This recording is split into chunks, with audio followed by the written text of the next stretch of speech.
தூய்மை பணியாளர்கள் 100 நாட்களை கடந்து போராட்டம் நடத்தி வரும் சூழலில் நீதி கோரி முன்னாள் முதல்வர் கருணாநிதி சமாதி எதிரே போராட்டம் நடத்தினர்.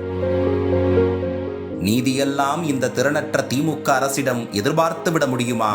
வழக்கம் போல் போலீசாரை ஏவிவிட்டு வலுக்கட்டாயமாக போராட்டம் நடத்திய தூய்மை பணியாளர்களை கைது செய்த போலீஸ் ரோட்டில் தரதரவென இழுத்துச் சென்ற காட்சி காண்போரை கலங்க வைக்க செய்துள்ளது.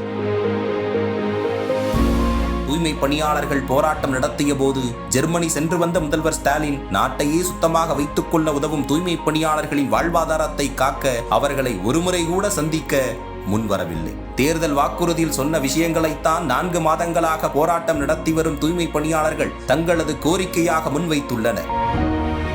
விடியல் என சொல்லி ஆட்சிக்கு வந்த முதல்வர் ஸ்டாலினால் இந்த தூய்மை பணியாளர்களின் குடும்பங்களை நீங்கா இருள் சூழ்ந்துள்ளது.